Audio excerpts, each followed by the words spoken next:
Amada igreja, eu localizo o texto sagrado, quero gratidão a Deus e externar a Ele toda a honra e toda a minha...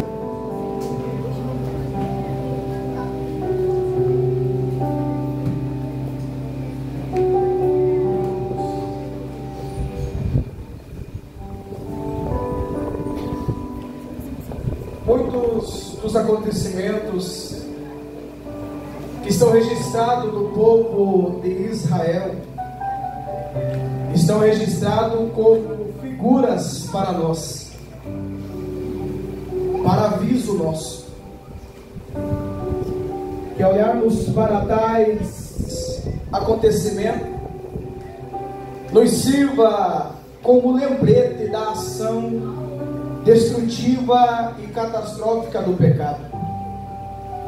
E as consequências do pecado não se resume apenas ao sofrimento físico, mas principalmente espiritual.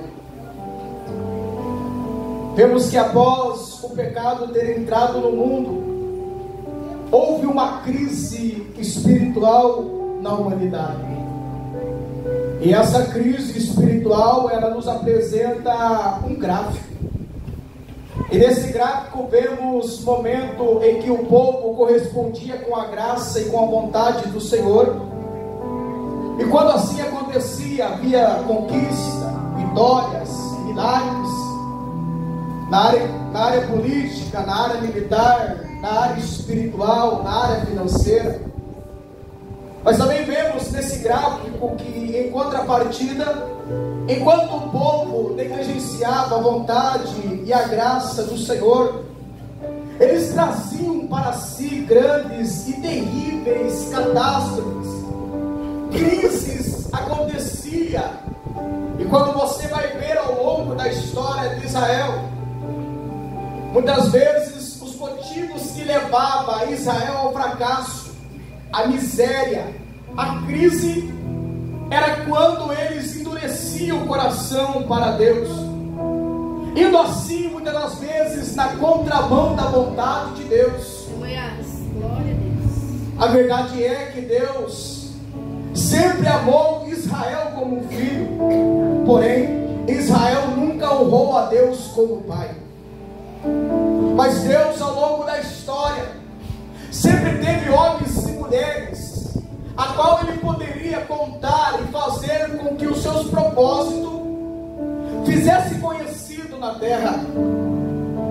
Mas voltando a falar um pouquinho ainda dos períodos de crise, os períodos de escassez que vinha sobre Israel.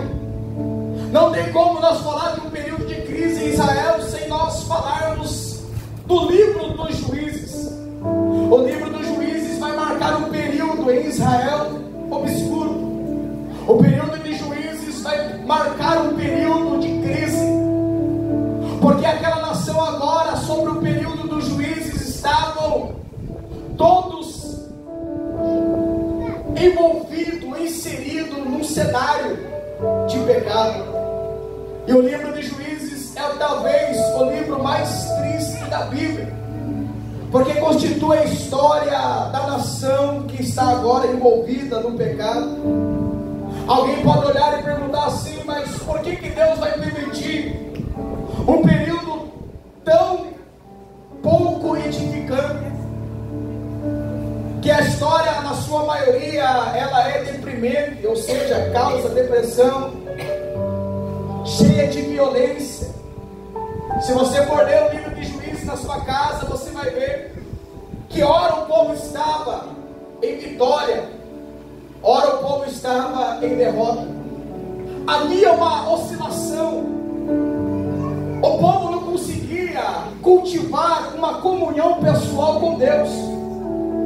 Eles só iam bem quando eles eram chefiados por líderes que eram devotos a Deus, como Otoniel, Eude, homens que foram devotos. Só que quando esses líderes faltavam, o povo recaía novamente no pecado. O povo não conseguia cultivar uma comunhão pessoal com Deus. Esse era um dos motivos. O segundo motivo é que o povo não dava ouvido respeito aos profetas que eram levantados pelo Senhor. E assim o povo acabava se envolvendo no sistema do mundo da época, trazendo impureza para dentro de Israel. Só que a pergunta, o porquê que Deus permite isso? É claro que Deus vai permitir isso para usar como exemplo as gerações futuras, demonstrando claramente aquilo que não se deve fazer. A expressão que vai marcar o livro de Juízes é uma expressão que o povo não está numa linguagem, vamos falar na linguagem de hoje, não estava nem aí para Deus. E você vai ver que o último capítulo e o último versículo de Juízes, capítulo 21 e o versículo 25 de Juízes, está escrito assim: e quando não havia juízo sobre Israel, cada um fazia o que parecia bem aos seus olhos fazer. Aleluia. Glória a Deus. Ou seja, eles não estavam nem um pouco preocupados com a vontade de Deus. Por isso aquele livro é um dos livros mais tristes, porque havia crise. Para você ter uma ideia, o capítulo 6 de Juízes vai falar de um período tão terrível que houve uma fome sobre a nação de Israel. A Bíblia diz no capítulo 6 que Israel agora, que era para ser uma nação poderosa, que era para ser a nação mais potente da terra, agora está limitada a viver em covas, em cavernas, fugindo do exército oprimidor que era os midianitas. Israel agora está sofrendo uma perseguição. Israel plantava, quem colhia era o exército inimigo por causa da opressão. Israel agora está vivendo em covas, em caverna. O cenário era de crise. Passando o período dos juízes, vai vir então o período dos reis de Israel. O que chama a atenção é que vai passar o período de Samuel. Após passar o período de Samuel, vai vir o período dos juízes. O povo agora vai chegar para Samuel e vai pedir um rei para Samuel. Esse pedido vai entristecer o coração de Samuel, ao ponto de Deus falar assim: Samuel, por que entristece teu coração se esse povo tem rejeitado a mim e não você? Deixe que o povo escolha um rei para si. O povo vai escolher Saul. Saul por 2 vezes vai desobedecer a Deus e vai ser reprovado por Deus. Só que agora Deus vai novamente intervir na história de Israel. E Deus vai escolher para si o homem segundo o seu coração, Davi. Saul vai reinar por 42 anos. Davi vai reinar por 40 anos.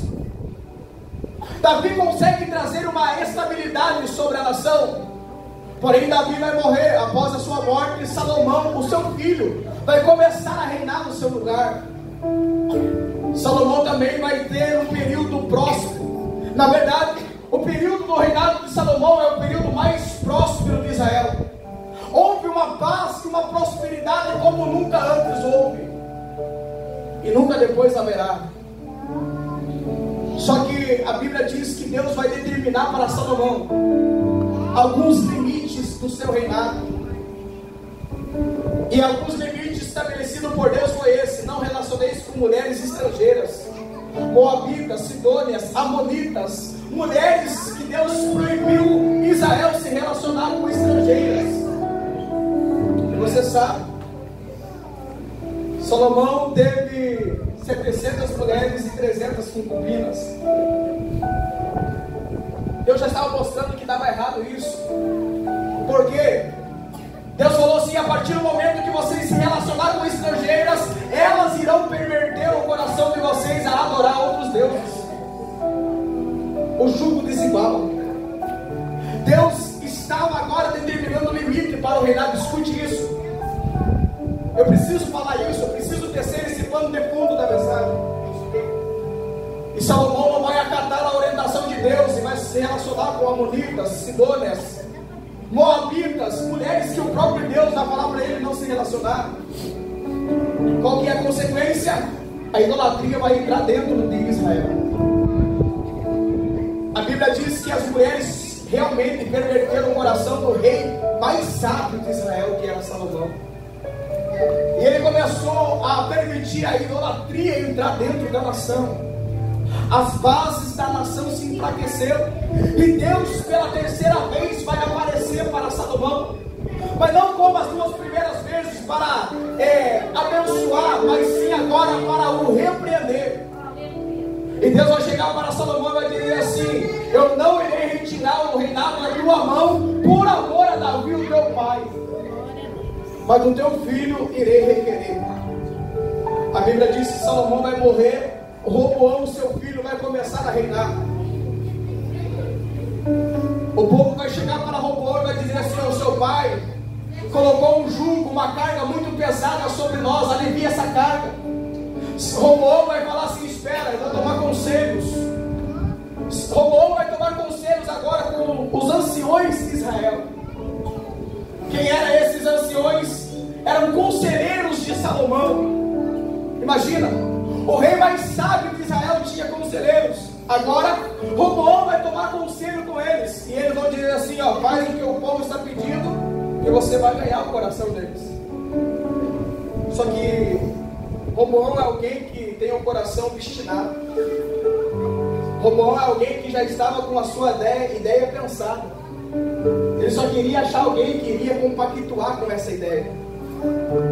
E aqui vai o primeiro alerta para você, jovem: cuidado, porque Roboão vai desconsiderar os conselhos dos anciões, e agora vai tomar conselho, a Bíblia diz, com os jovens que cresceram com ele. Aí os jovens vão olhar para ele e vai dizer: Roboão, fala para o povo, se teu pai açoitou ele com açoites e vara, fala que você vai açoitar com açoites e escorpiões. Ou seja, fala que você vai endurecer um pouquinho mais. Irmãos, tome cuidado. Eu sempre digo na escola dominical para os jovens: tome cuidado com quem você toma conselho.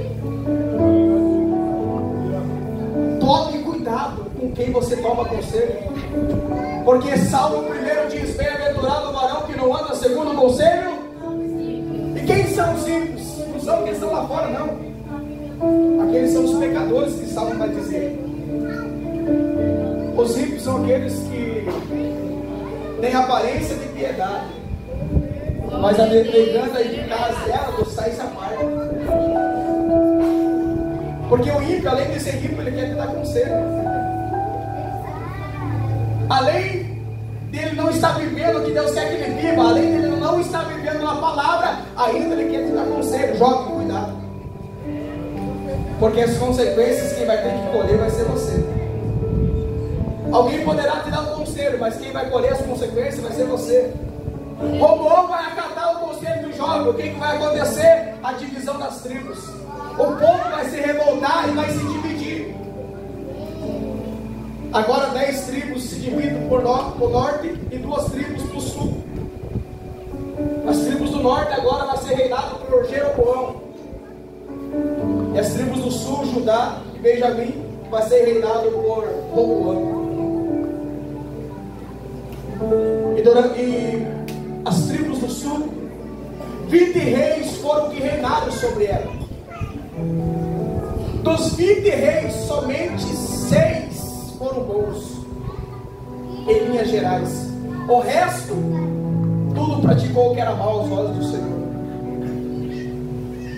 O reinado agora começou a passar por crise. O livro que nós lemos agora, 2 Crônicas, capítulo 29, vai nos mostrar o período do reinado de Ezequias. Ezequias, ele é o 13º rei que vai reinar sobre Judá. Ezequias, ele é um jovem, escute isso. Ezequias, ele é um jovem. Ezequias, ele vai assumir o reinado do seu pai. Quem é o seu pai? Acás. foi Acaz um dos piores reis de Judá.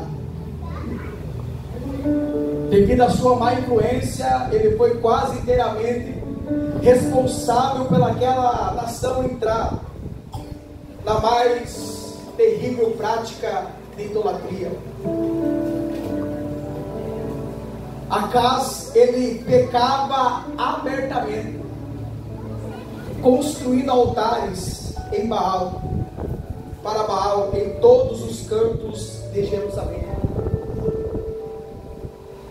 Ele vai trazer idolatria agora para a nação. 2 Crônicas 28, 24 diz que ele construía altares para Baal em todos os cantos de Jerusalém.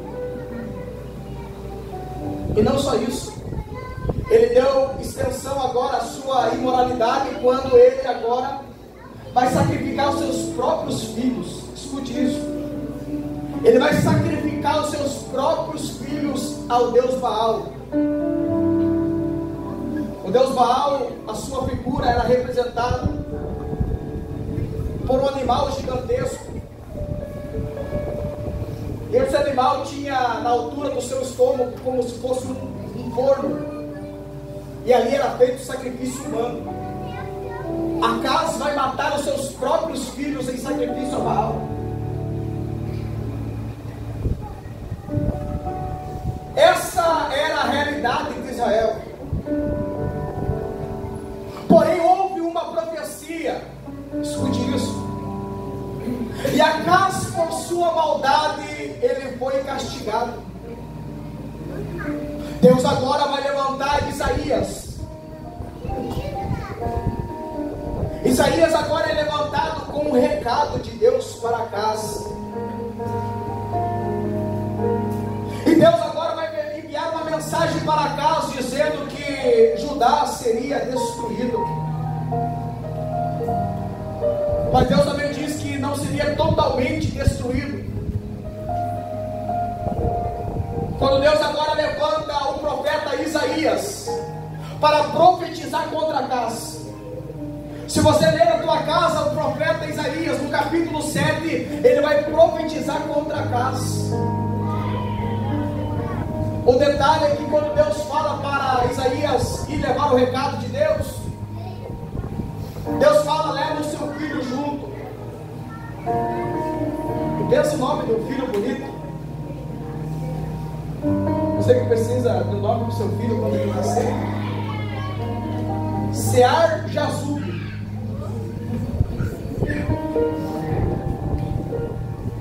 Esse era o nome do filho de Isaías. Deus fala, pega o Sear-Jazub e leva junto.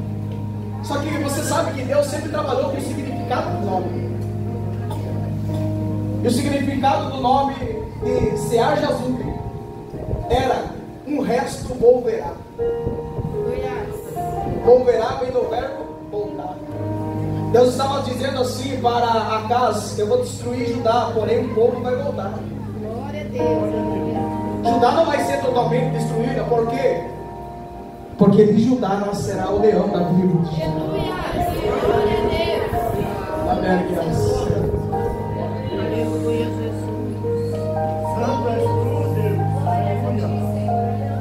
E conforme a profecia de Isaías 7 vai se concretizar.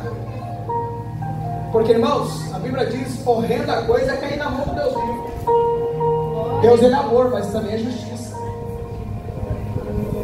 E Deus vai levantar. Deus dava oportunidade para Acaz, mas Acaz não voltava o seu coração para Deus. E conforme Isaías profetizou, escute isso, você vai entender a mensagem.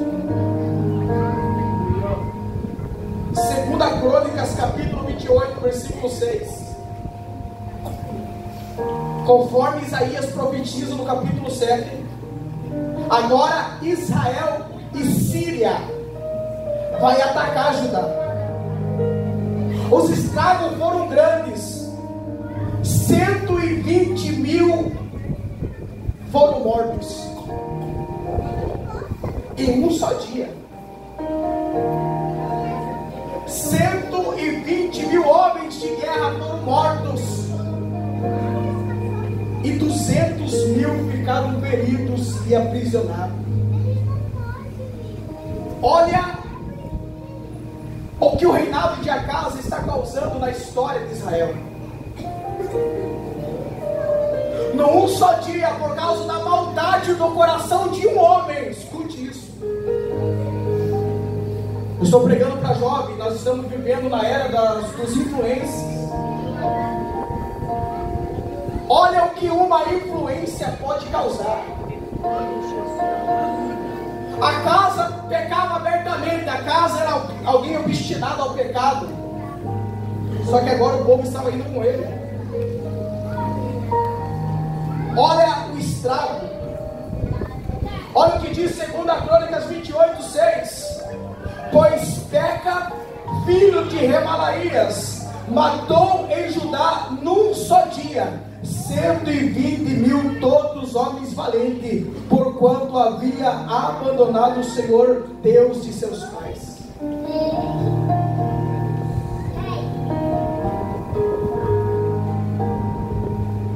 E apesar do justo castigo de Deus, Acas ainda vai endurecer o seu coração. Escute isso. Acas ainda vai endurecer o seu coração.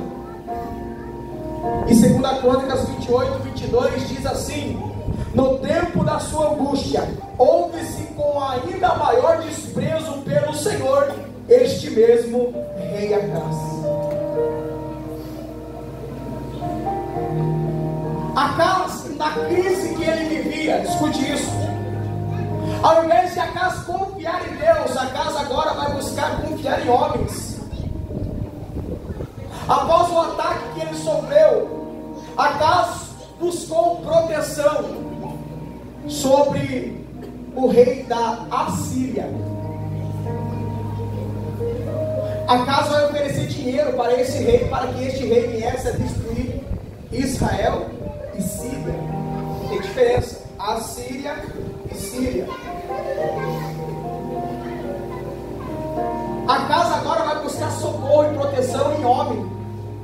Acas agora vai confiar no homem, no rei da Assíria, porque o reinado da Assíria, o exército da Assíria, era o reinado mais temido da época. Na entrada da cidade da Assíria tinha um montante de crânios de homens que foram mortos na guerra, para quem entrasse na cidade já temesse o exército que estava ali. E é sobre ele que Acas vai confiar. Ou seja, na crise que Acas estava vivendo, ele está confiando no homem. Ele vai buscar socorro em homem. Só que quando Acas vai buscar socorro no homem, agora o rei da Síria vai obrigar Acas a pagar imposto. E agora Judá é obrigado a pagar imposto para a Síria. Passou a ser uma obrigação. E para satisfazer as exigências da Síria, Acas se apoderou até mesmo do dinheiro do templo. E o que chama a atenção é que uma certa feita, Acas está indo levar o imposto que era obrigado. E no caminho que ele estava chegando, ele vai avistar um altar. Um altar bonito. Ele foi atraído pela concupiscência dos olhos. Ele é atraído por um altar bonito. Ele vai fazer um rascunho daquele altar e vai levar para sua casa e vai pedir para que fosse construído um altar igual àquele. E o altar simples e tradicional de Deus, ele vai afastar de nada. A Bíblia diz que ele só vai buscar o altar de Deus em raras ocasiões, só quando ele precisava realmente de uma orientação. Sabe o que revela isso, jovem? Revela o coração de Acas, que já estava se afastando do Senhor. O que chama a atenção é que o novo altar, muito vistoso, simbolizava essa condição do coração de Acas. Acas era alguém que agora não estava preocupado em ter a presença. Acas é alguém que está preocupado em viver de fachada, só de aparência. Glória a Deus, aleluia. Acas agora não está querendo servir a Deus no seu interior, ele está querendo mostrar que ele está servindo. O coração dele estava longe do Senhor. Glória a Deus. O altar de Deus, que simbolizava arrependimento, santidade, dedicação, foi abandonado. Acas agora ele vai optar na construção de um altar que mais agradava o seu sistema religioso.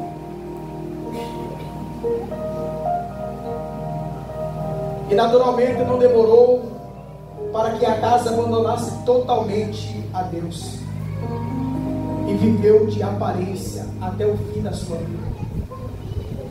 Acas vai morrer. Só que agora Deus prepara um novo tempo para Israel. Glória a Deus, aleluia. O período de Acas é um período triste. Porém o Deus de Israel está no controle de todas as coisas. E Deus vai preparar um novo tempo. Qual é o novo tempo? O tempo do reinado de Ezequias. Quem era Ezequias? Um jovem. Uma jovem promessa. O texto que nós lemos nessa noite é que quando Ezequias vai assumir o reinado, ele faz um propósito. Ezequias é um jovem que tem propósito. E qual é o propósito dele? Nós lemos aqui: estou disposto Glória a Deus. a fazer uma aliança com Deus.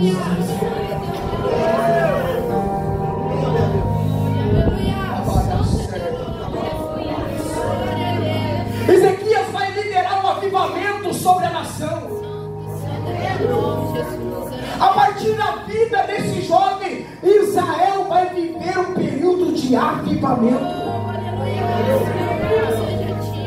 A partir desse período, milagrosamente Israel e Judá não vai ser levado presa. Se não fosse o avivamento causado por esse jovem, uma nação inteira seria destruída. Porque esse jovem estava disposto em seu coração a fazer uma aliança com Deus.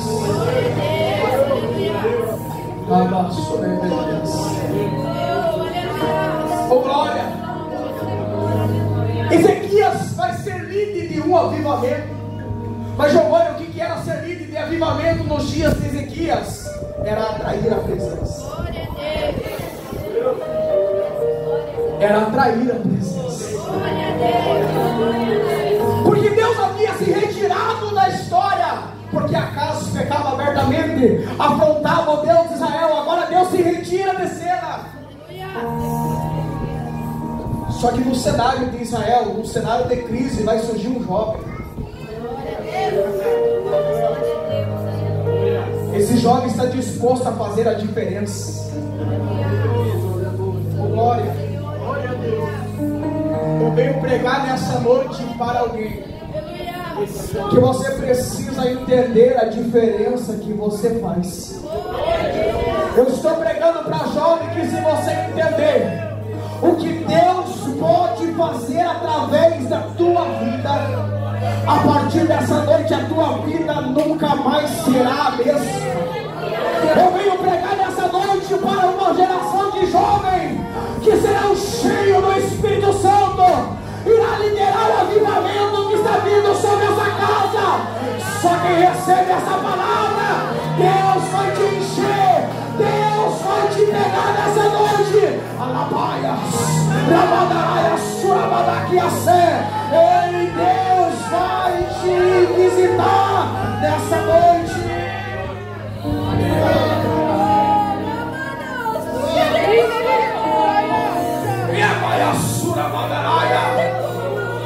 A disposição do teu coração, jovem. A disposição do teu coração, jovem, nessa noite.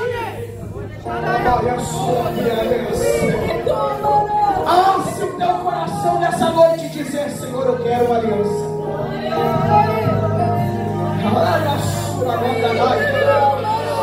Se houver uma atitude nessa noite, porque Deus mover o extraordinário não precisa de muito não.